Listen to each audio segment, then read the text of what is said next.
August 20, 2025. Ang ating pong paksa ngayon ay kilalanin natin si Attorney Nicholas Kaufman, the lead counsel of PRRD. Ang ating props po ay Breaking Through All Life's Trial. It says, the real test in life is not keeping out of the rough times but in getting out after we are in. Ito po ay authored ni Darwin Phil Deloria. So, sino po ba si Attorney Kaufman at bakit hindi lang siya pipitsugin na abogado sa ICC? So, who is Attorney Nicholas Kaufman? Siya po ay isang British-Israeli lawyer who has represented high-profile clients in ICC, leading the defense team of PRRD. In ICC, Kaufman held notable cases before. Ang una po na ipinanalo niya ay si Jean-Pierre Bemba Gombo, the former Vice President of the Democratic Republic of Congo. Although hindi po siya lead team dito, he was a member of that defense team which decision was reversed for the initial conviction, and Kaufman was a member of the legal team which won eventually this case. So, na-freed po si Jean-Pierre Bemba Gombo. Ang second po ay si Maximo Conguaca. He was the counsel of the alleged militia leader from Central African Republic, Channel, with crimes being accused for murder, extermination, and persecution. On ICC appeal chamber, it overturned Guaca's conviction, leading to his acquittal and release. Ano po ang expertise ni Attorney Nicholas Kaufman? Ito po yung International Tribunal for the former Yugoslavia as a trial lawyer before serving as defense counsel of ICC. So siya po ay nagtrabaho muna as a tribunal counsel sa Yugoslavia. Then siya ay nag-defend ng individuals accused of war crimes against humanity. So, hindi po siya pipitsugin, and in this case of former President Duterte, Nicholas Kaufman has expressed strong confidence in winning the case. Seasoned international lawyer with experience handling high-profile cases, including that which I mentioned of Jean-Pierre Bombas Gombo, the former Vice President of the Democratic Republic of Congo.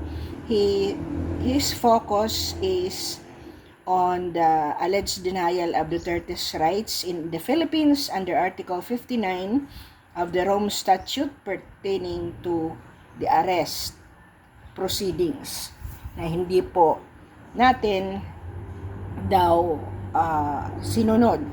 Ano po ba ang obligation ng Pilipinas or the custodial state when a person is arrested under a warrant issued by ICC?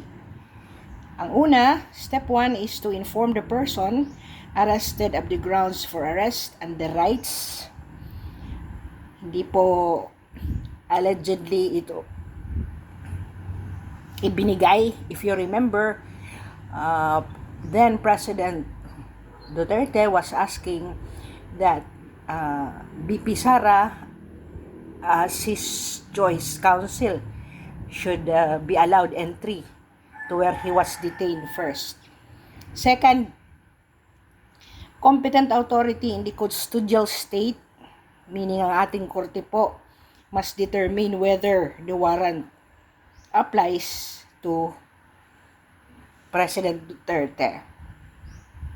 Step 3, was the warrant properly served? Step 4, mag-a-apply po si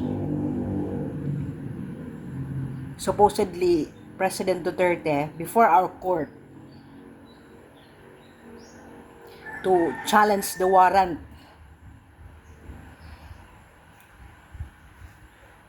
Step 5, the ICC pre-trial chamber can recommend to the Philippines regarding the interim release or the supposed transfer of Duterte to ICC kung siya ay nagdaan ng ating korte. Article 59 ensures the rights of the accused are protected and that the Philippines complies these obligations. So, yun po. Kaya hindi po kung sino man ang bumabatikos kay Attorney Kaufman na hindi niya alam ang ginagawa niya, sa mga vloggers na nagdi-defect na, hindi na natin maintindihan kung mga pro-Duterte ito or ano ba. So, let us just trust Attorney Kaufman sa ating mahal na Pangulong Duterte. Soon, nandito na po ang September 23, next month, hindi na matagal. So, let us pray. We believe in the prayers. Ang kay BP Sara, hindi rin natin maiisip na makita din ng Supreme Court ang irregularity ng proceedings. Kahit hindi merit ang case, ay napakinggan din ang ating mga panalangin.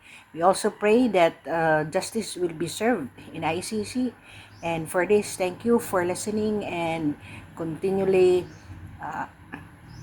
following my uploads, even if hindi po ako kagaya ng iba na techie.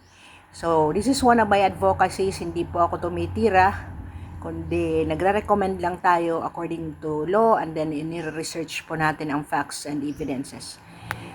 To God be the glory. Again, Dr. Cummins at your service.